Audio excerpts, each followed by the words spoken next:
Welcome to the GoPROcast, where we invite business doers who are changing lives by sharing their stories, their strategies and tactics, and who bravely talk about their failures that actually led to their biggest successes.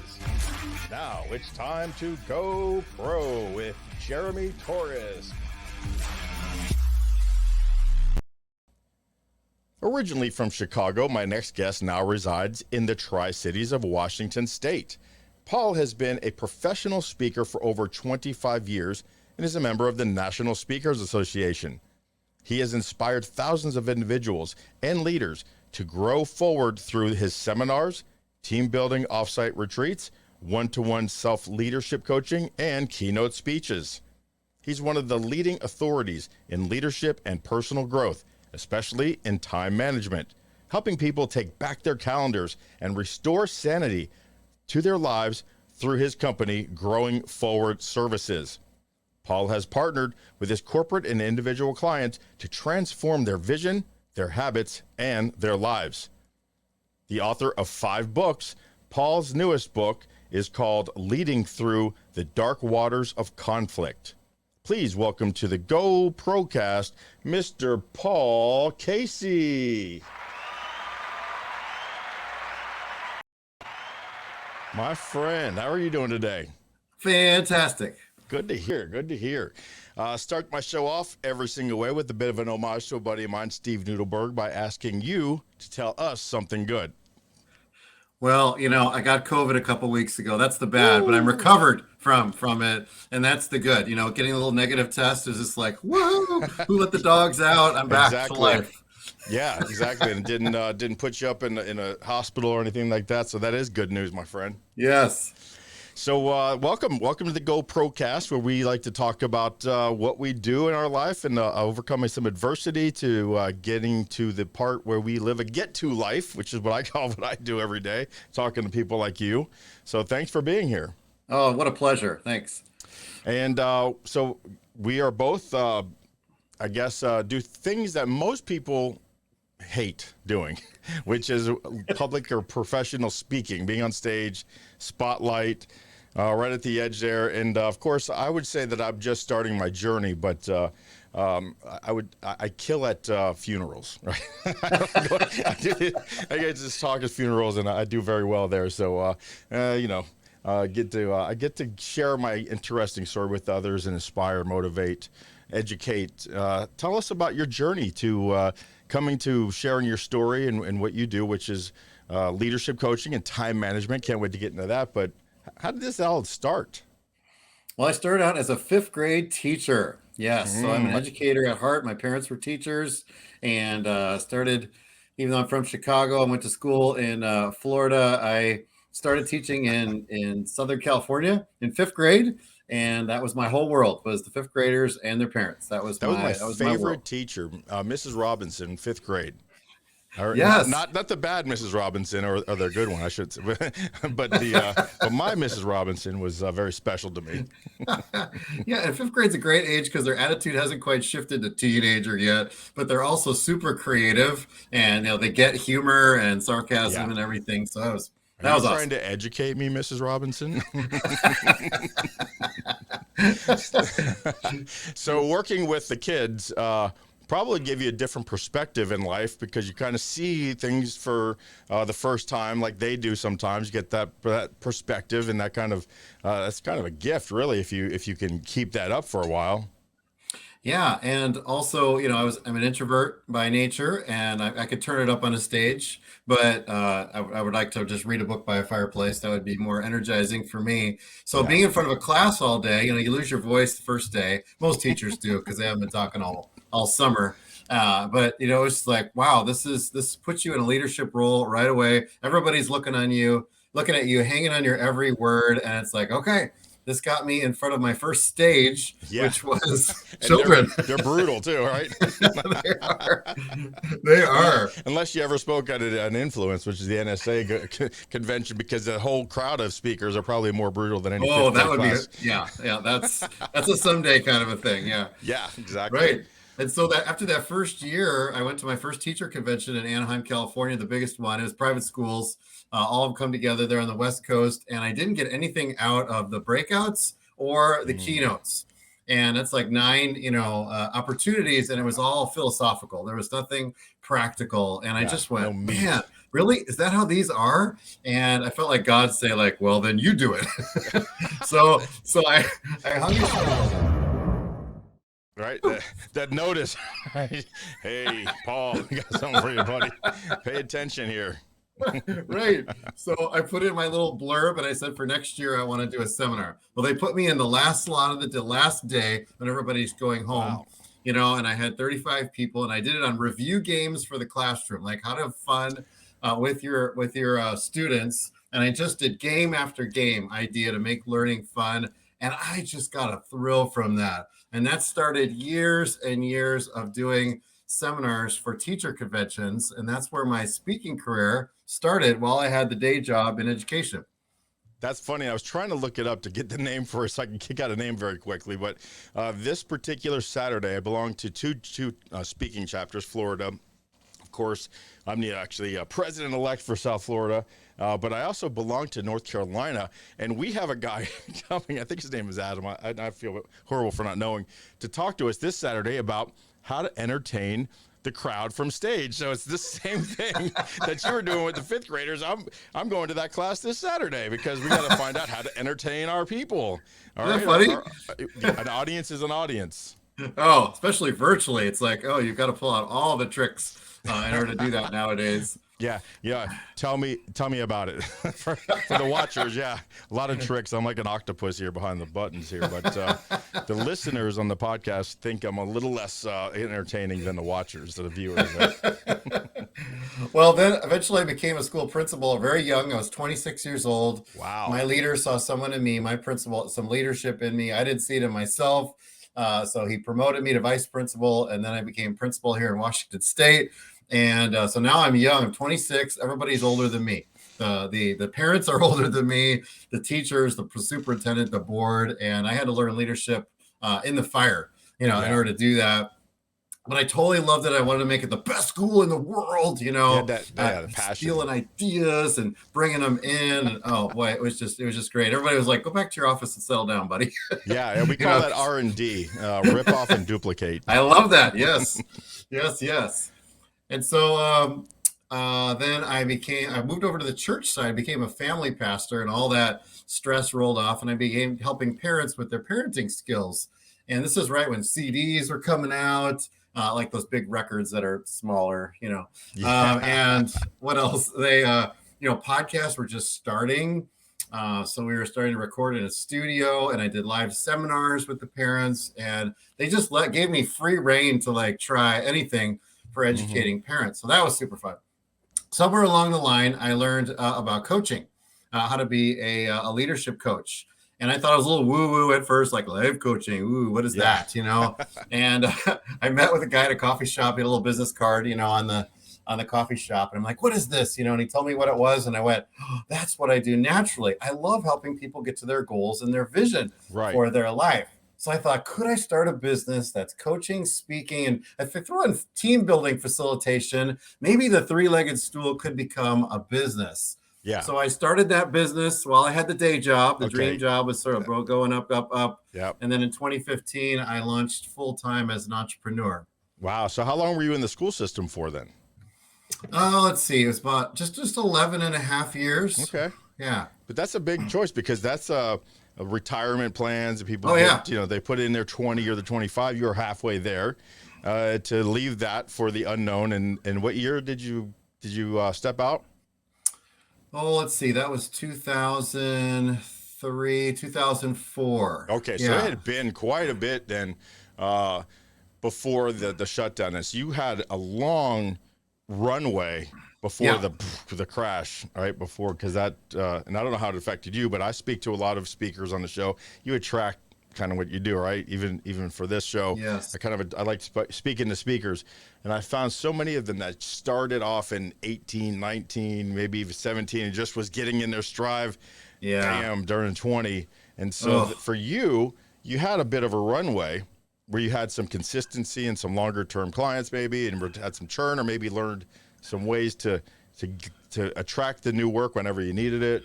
Yeah. Yeah. From like '04 to, when I launched the business in 2012. That's when it was very part-time. And that's when I'm starting to build, I'm starting to network, but I had the day job, right? And you can only Yeah. moonlight for so long because you Yeah. gotta focus on your day job. So in 2015, when I launched, I had a small spattering of clients, and your income goes to zero as soon as you commit to this, right? You're like, hey, I'm going to be an entrepreneur. I've Yeah. got Nobody freedom does this for now, the and money. it's gonna be awesome. And I had to get a couple part-time jobs, to be honest, in year number one, until I got the anchor client. So that Oh, was that's like the okay. That's national laboratory in my area said, all right, once you get that anchor client, now they're feeding me people, right? And to this day, now I have 25 leaders that I get to coach, plus speaking engagements twice a month with my anchor client. So that was like the shoo. yeah. Well, Okay, now that's I kind can of build what. off of that. Do you know Ray Leone? Ray Leone, I he don't. I created the don't. term sales funnel. He wrote the book Oh yeah, Sales yeah. Funnel Okay. originally. He's a Yeah, yeah. mentor of mine, and he's the one that educated me about an anchor client. And so I went out and I got an anchor client because Ray just told me to do it. Like, that's what you do. So I did it, and didn't know it's probably hard for a lot of people to do that, but that gives you the get to. I get to now, once you get that anchor client, and a lot of people don't know about this, you get to, that covers your bills. Basically, your anchor Yep. client is the one that covers your bills. You work for them either monthly or bi-monthly, but you're spending a good amount of time, but not all of it. And now you get to pick and choose. Do I want to speak more, to coach more, write more, podcast, YouTube? Because those bills are covered with that anchor client. So that's a great term. You're probably the first speaker that talked about anchor clients besides how Ray taught me. So thank you. That's a hot one.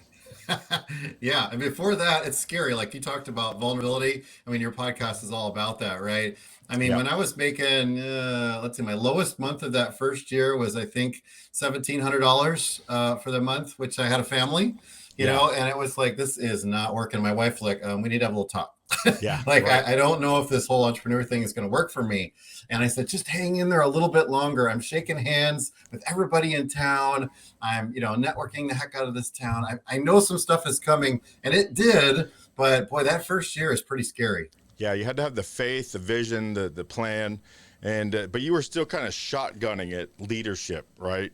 Yep. When did you kind of start going, okay, the riches are in the niches. What am I good at? What do people need? How did you kind of settle into the leadership courses that you train, which we're going to talk a little bit about time management, which is huge.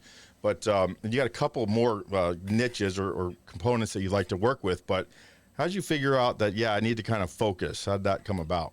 Whew, and I'm still a work in progress with that, Jeremy, because I like talking about a lot of things. I Yeah, really my do. buddy Stan Phelps always says you can't ride two horses with one ass. Yeah. So, yeah, there's probably some speakers that would still shoot at me for like, you still got too many topics, buddy.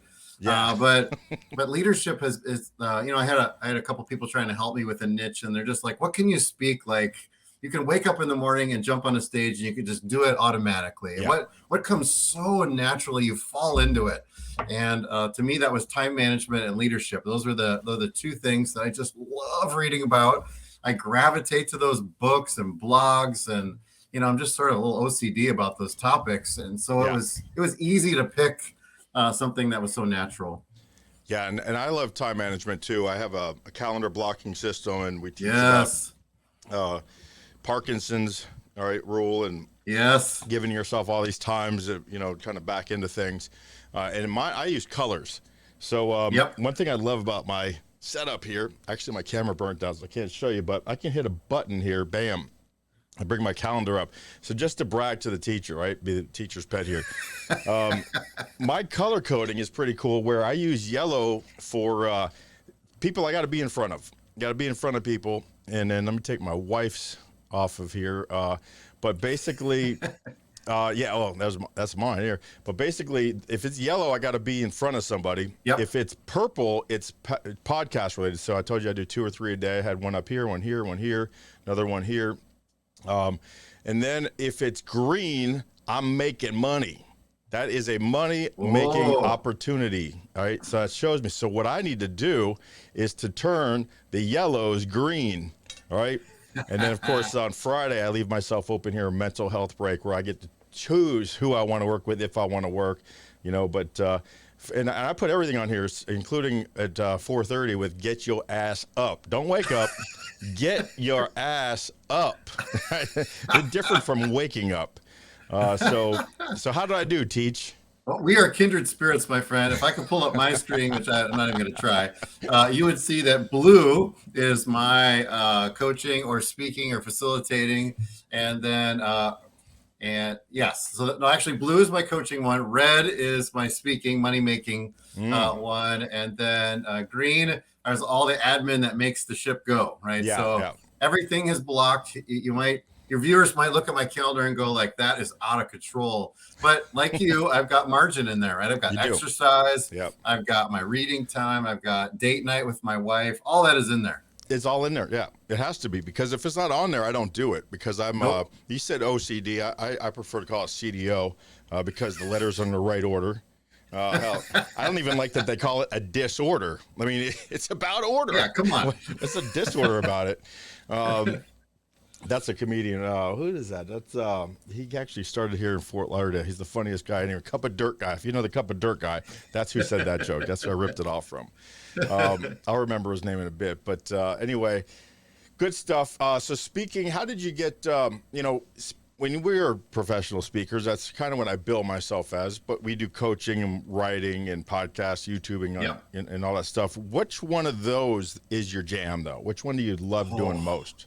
Dude, you can't make me pick. You know how many people have asked me that question? Because coaching one-to-one, you get to see the light come on. You build this long-term relationship with the client. You almost become friends after a while because they're using you as an advisor for their success. So, Yeah. man, that in some ways that's unparalleled. But boy, to be in front of a stage with a hungry audience that wants to learn, and you're giving them practical gems, and to see them say, my takeaways are, I just love to feed off that energy. So I can't pick from those two because those are so big deals for me. Yep. So I'm kind of feeling my way around it too, but my vision that started this whole thing is just to be on stage, which is why I named my company Tours Pro Advisors, because I made my whole career for 30 years. Oh, the first 15 years was labor intensive, but the next, 15 years as C-suite executives and all that stuff was leveraging my relationships. And so I had 27 employees, and we had 800 contractors working around the world for utility companies, AT&T and Facebook and Windstream. And I said, you know what, if I'm going to do this, why don't we do the same thing, right? So I'm not the guy who's going to go into your company and spend every month there kind of telling you how to get better. I'm going to be in your company, showing you, looking through your books and saying, I know systems, I know process, I know relationships, conflict resolution. Here's what the plan needs to be. And here's Steve for marketing, and here's Sal for sales, and here's Mary for admin, and here's, Phil for your benefits. And I got this great group where they dig going back to the well every single month. So you got to kind of know what moves you.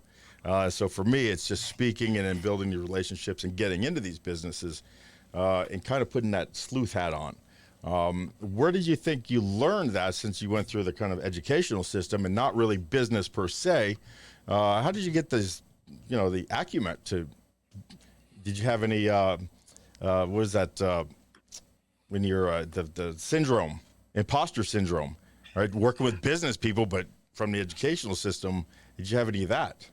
Oh, absolutely. Yeah. So, and I was in more the, private school, Christian school movement. So I was in churches, right? So it's like you got all this faith stuff, and you got to bring that over to the business community, and you got to, you got to edit some of that because people have different belief systems or no beliefs at all. Well, everybody's got some beliefs, but you know what I mean? It's you're not going to bang them over the head with the Bible. Right. But so even though they're my personal values, it's like, but I still coach in line with those. I still speak in line with those.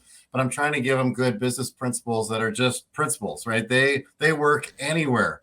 Yeah. And so you're right. There were some moments, like even in a network scenario, where like Yikes. I am really intimidated right now You're with all just these kind of dudes. shredding, right? Water. Like, Yeah. but as long as only it's on the inside, like the duck, right? On the water. They don't see Right. your feet underneath. Yeah. Right, right. And so to use that word anchor again, I had to find an anchor person, at a networking thing, someone I knew, and Yes. build courage then to go out and say, you know what, I promised myself I'm going to Yeah. meet 2 new people That's today. right. That's And exactly then they right. go like, go for it, man. Right. So I get to do that right after this. I get to go to a Chamber of Commerce luncheon, and that's my goal, to meet a couple people and get 2 one-to-ones on my calendar. Yeah. And who knows, they could become clients. So you just pick up those tools of the trade by being in professional Spreading it out. organizations and having mentors. Yeah. We call them virtual coffees. Especially since COVID and this, I started, about a year ago. So the network meetings were done. And so Yep. we had to come up with something else. And through the Noodleberg Daily Huddle, we found out about the virtual coffee, and we started throwing those out through LinkedIn and surgically looking for people that I wanted to be in their orbit or have them in mine, Yes. invite them to a virtual coffee. And then on that virtual coffee, the Zoom meeting, we ask them absolutely nothing about their business. It's about these personal relationships, because I know their business is, it wouldn't be on my Zoom screen if they weren't in a place where they could help me or I could help them, or they didn't have something in common and they're a good person. But through those relationships, like you said, go to a network meeting and pick somebody and just get to know them. That's the trick. That's the trick, because you get rid of that commission breath, the transactional relationships. Those are all dead. Yep. It's these personal relationships, and then they start to blossom into you helping them in their business life, because they trust you as a human being, as an individual, and hearing your words and seeing your actions and watching you walk in your values. Right? Oh, That's sure. Yeah, Jeremy, that's so true. I mean, it's like they can sense desperation, like you're just in that for the sale. I had to learn that in year 1. Like, yeah, ooh, I think I'm coming across desperate because I need the dollars. yeah, But you're right. It's just, if you just serve people, and probably another Zig Ziglar quote, right? Helping people get what they want, yeah. then you're going to get what you want. That's So right. sales is just service. And so if you're going to serve people and add value to them, it's going to boomerang back to you. Absolutely. So let's get into the book and how they get in touch with you. I got Growing Forward at Paul Casey, CASEY, because .org for the listeners who can't see it. And also, you've got a value add to the show, which is if you want to get control of your calendar, there's a checklist that you can get by texting Paul, growing to 72000. Text the word growing to 72000, and you can get how to control my calendar checklist from Paul. Absolutely. A What does free that gift. consist of? What does that look like? So it's going to give you those first steps to get a hold of your calendar and restore sanity to your life. So majority of the people I coach, they're overwhelmed. They don't have time to get everything on their to-do list done at work, but they're also not pouring into themselves with self-care or their relationships. And so they're in this constant state of overwhelm. And so time management tips, even though it's more energy management, or priority management, Yeah. that's the thing that you really got to get a hold of that and live intentionally, or else you're going to keep drifting with what's the most urgent. So when it comes to starting a new business or a new venture, and somebody getting used to calendaring their tasks or their items or events, what's the biggest mistake a new entrepreneur makes in calendaring? Oh boy, there's a lot or of time management at yeah. all. Yeah, so it's not being intentional. First of all, just throwing stuff on your calendar without any So action any does rhyme or not mean reason. production. Right, and having so many priorities that you have no priorities. Right, Yeah. I'm sort of a big 3 priority guy. I don't know what the magic is of 3, but I think if you go to the store and your loved one says, get milk, bread, and eggs, and then they go on the way out, oh, and also get gum. Now you're like milk, eggs, gum, and what was the third thing? Yeah. So I think our brain can only remember 3 things at once. So if you have 3 priorities for tomorrow and you do it today before you shut off the light on today, you pick your priorities for tomorrow. It gives you that peace of mind. I can have work-life balance, whatever that is, work-life rhythm. And tomorrow I know I'm going to go after these 3 things, and it sets the snowball of productivity going for the day. Hold on, I'm going to give you something here. Yeah. Work-life rhythm. That's the first, because as a drummer, I understand all about rhythm. And for Yes, the sir. listeners, I'm twirling a drumstick like Tommy Lee. Work life. I don't have a balance. So a fulcrum of a drumstick is where it Yes. balances on your finger, right? It's the Yes, middle. It's sir. not the middle. It's where it's bound because it's thinner there. It's where you bound fulcrum. So work-life balance for me might not be in the middle, work life, but the rhythm, right? I'm working a lot more than I'm living at home, but that the rhythm is there, the consistency. The family is used to a certain rhythm, and they know when you're coming, they know when you're going, they know when you're going to be available. Certain things, work life rhythm. I think you've got a new coin there, and I remember we talked about R&D, rip off and duplicate. I'm It gonna is. give you And, credit. That's a great one. and you're totally onto me with the fulcrum, right? I use that illustration when I teach on work-life balance, and then I say it's not balance because as soon as you achieve balance, 2 seconds later you're out of balance, right? Because you're giving too much attention Yeah. to over there. But you move that fulcrum strategically, like maybe you've got some home issues you got to deal with, but you don't want to forsake work too much, or you got clients that aren't happy. But then Yeah. sometimes you got this ramped up season at work, and mama ain't happy at home if you're not giving her Yeah. attention. So you've got to Yeah. move that back to the middle. Yeah. Yeah. It's a moving target. So back to where we were spoken. Yes. But that was awesome though. Thank you. Yes, yes. And then blocking time. Okay, you nailed it, Jeremy. That was a game changer for me, and probably the second best tip I can give, other than plan tomorrow while you're in today and pick three, right? Yeah. Front load them into the morning, and you're going to block your calendar. You're going to overestimate how much time it takes to do that task. Yeah. Make an appointment with yourself as if it's with a new client, right? You're not going to blow them off in a coffee shop. No way. You're Right. going to lose the business. So why do we do this to ourselves? Why do we not respect ourselves enough to honor the commitment that we've made with ourselves in the time block? Right. Yep. And I always put, like our podcast is 30 minutes or so, coming up on that really fast, and that's how it happens. So I put a fill time above it and a fill time below it. So I get a 30-minute buffer either way, just for that, so I can prep. And so because we have to be accessible, right? So on our websites, go ahead and plan a virtual coffee, do a good strategic meeting with Jeremy, bam, and all of a sudden they're showing up and you got to be there, and it's back to back with a podcast, and then I have to hold you accountable, on your time, and that's just not fair to you. So I always buffer those with just a 30-minute fill time block on either side. That's smart. And it gives me a little time to do some, not that I ever slow down, at least not enough, but it gives me the opportunity to choose not to slow down. If I want to slow down, I can. Right. And you're actually playing out the principle of overestimating how much time it takes and giving yourself that buffer because, hey, if you get done early, you just found time. Not really, but it feels like you found time. And now what am I going to do at this time? I can use the restroom. I can chit chat with somebody. I can answer 10 more emails, but it feels like this is time that I didn't set aside, and now it's there available. Yes. So writing, how did you get so prolific in your books? And I want to pull up one of your latest book right now is called Leading Through the Dark Waters of Conflict, which is just huge. I'm actually I start tomorrow with my conflict specialist to learn about some of this stuff so I can offer it to my clients. How did you tell us about this book, and how did you get so prolific and have so many books? Well, here's the secret. So I think everybody's got at least one book in them, if not a million books in them. And it's the discipline of writing it, right? So I take my seminars, and my goal is to write one book every year or two. I take one of my seminars and I expand it. So the book is already half written before I even start. I've got to put in paragraphs, right? I have to put in stories. I've got to make it into chapters, put in illustrations, all that stuff. But the book is half written before I start. So that's my secret. And they're short books, right? They're only less than 100 pages. Yeah. The average American only reads one book a year, which is like a tragedy. Oh, that just is to think horrible. I mean, just to think like, wow. So you can read mine in like an hour and a half and get really laser specific tips. It's a nugget full of nuggets, I bet.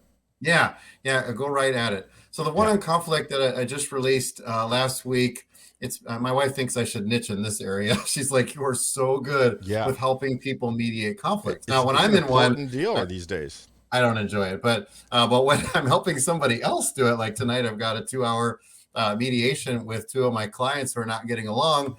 And I actually am looking forward to that, like helping them hear each other and Yeah. sort of keep the atmosphere open and inclusive. So I wanted to help many people out with this book by just giving them 10 ways to get to win-win in conflict. That's great. I heard I was on a meeting with how your speakers, and I'm very involved with my FSA, Florida Speakers Association. I'm a president-elect, so I had to be on the CLI meetings, and this woman, I forget her name too, because I'm all new to this. All these people are new, right? You got an Yep. easy name, Paul Casey. I remember that, but this lady, she was so great. She had so many great tips, but I remember very much being moved by this, and I took it home to my family because we're doing a Think and Grow Rich mastermind every Monday. And every Monday there's tears.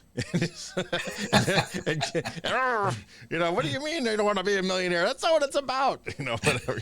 Kids, Anyway, the lady, though, she opened my eyes and she said, try to reply rather than respond. Oh, okay. So don't respond, reply. Take a beat. Think about it. Think about your reply rather than, I'm sorry, it's not reply and respond. Those are the same thing. It's don't react. Right. Respond, don't react. Don't react. Yep. Yeah. Or Yep. reply or react or respond. Don't react. And I am a reactor, a nuclear reactor most times, more often than not. Like I'm 1 to 13. That's just my style. It served me well, but it's not appropriate in all situations, especially working with 18, 20, 23, 28-year-old kids who are trying to get their way through life and trying to.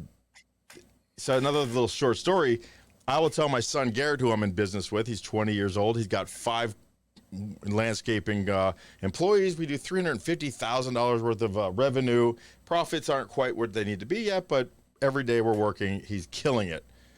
But I tell him you got to do the block calendar, right? You got to go out and meet your customers, and there's your landscaping revenue because they're going to know you, like you, and they're going to trust you. Well, I paid for my kids all to go to business coaching. And he comes to me all excited. Oh, here's what Mark told me. He said, I got to make relationships with my customers. I got to make a calendar, and I got to block my time. And I'm like, man, that sounds familiar.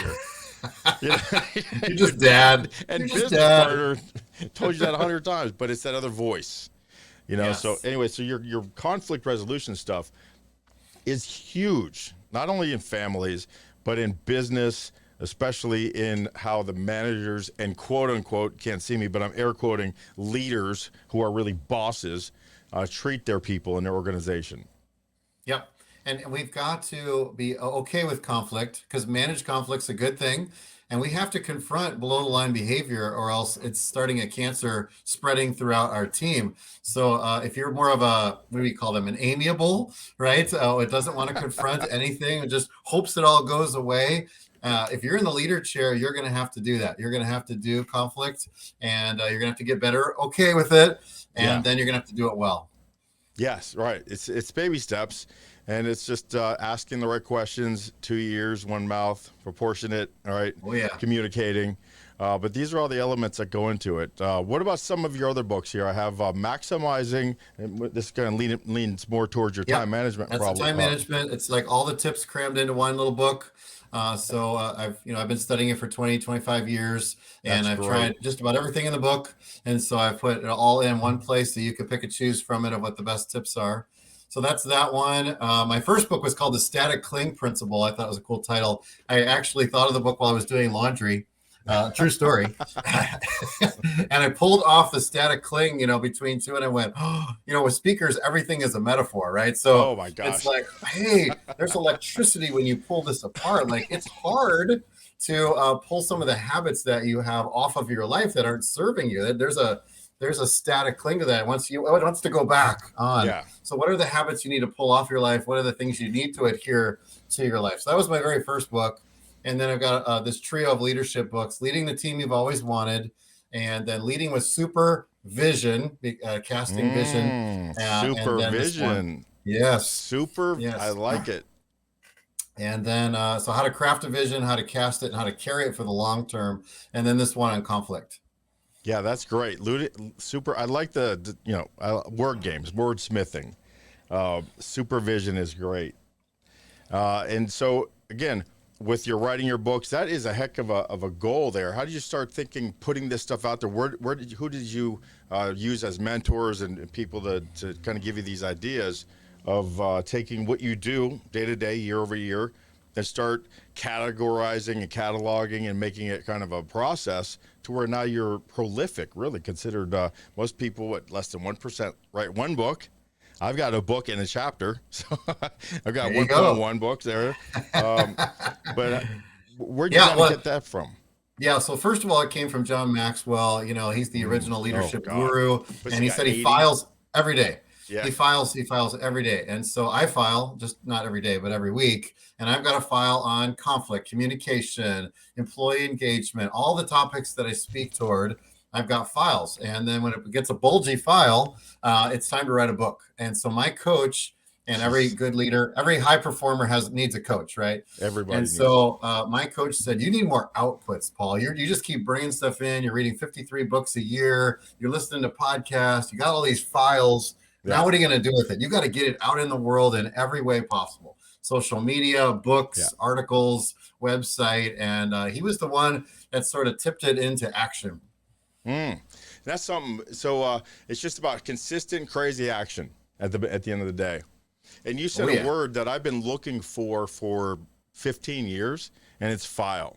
I went to John Maxwell. I went to a convention that I couldn't. Mary Kay has a story about how she went to. She was a Stanley employee. Went to this convention she couldn't afford to go to, and she saw somebody get crowned queen sales lady, and she said even though it was her first year, she was horrible. That's gonna be me next year. She went up to Mr. Stanley and told him that, and he said, "I bet you will. I believe you will," and it gave her some confidence. Well, and she couldn't afford to be there, had kids, she couldn't afford the ticket, had to borrow money from her sister, and had the lecture. Same situation back in 2000, maybe 10. I went and saw to his Primerica. Remember them? Primerica. I was slinging some paper after I lost my company and had to do something in 2009. Had to go to Dallas to some Primerica thing, and John Maxwell, never heard of him, spoke, and he said this thing. I'll never forget the cadence, and I only ever remember two of the three things for 15 years or 12 years. This is bugging the hell out of me. You just got it. Every day I write, every day I read, every day I file. What? every day I write, Yes. every day I read, and I never remember the third one. Every day I file. File. What about your birthday? Yes, every day I write. I mean, it was great. Every day I write, every day I read, every day. And it's like, okay, do I read for an hour on my birthday? No. Do I file for 2 hours on Christmas? No. Do I read for 5 hours on my wife's anniversary? No. But every day I write, thank you for that. That just like freed a monkey off of my back. Yes. Yeah. So literally on my calendar, it's Saturday morning. I've got my professional reading, and then I have file, and you can look right at my calendar that says filing. That's awesome. So I ripped him off. I say every day I write, every day I read, every day I post. Oh, there Jesse we go. Isler. I mean, it's a new century. We're just not 2010 Yes. anymore. Posting is as important as filing, and posting becomes your file because now it's an e-record where you can go grab stuff. And I've ripped it off, but I gave him credit the first few times. Every day I write, every day I read, every day I post. Every day, yes. Weekends too, yes. Yes. Anyway, been great talking with you. What else? What do we miss? What do we want to share? Because this is a great time. Yeah, my final words would say, have a vision for your life. Just a 1-year vision, get it out there because that's going to influence everything. Your time management, because you're going to have to set some goals to get to that 1-year vision. You're going to have to manage your time to get to those goals. And so that's going to inspire you to grow forward in the year ahead. Well, that's amazing. Thanks for being here today. Stick around for me because I want to bring you back on and say a proper goodbye. Okay. And I will say goodbye to my folks now, people who are watching and listening, who support this program. We appreciate you immensely, more than you know. Remember, Pick Cherries is available now on iOS and Android. This is the share, listen, and listen, share like never before content from your favorite podcast. You can clip 60 seconds from your favorite podcast, something that moves you, something that resides with you, and that you can share with your network, your teams, through social media, through text, any way you want to. It's podcasting, social podcasting like never before. So check out Pick Cherries, and remember always to go pro.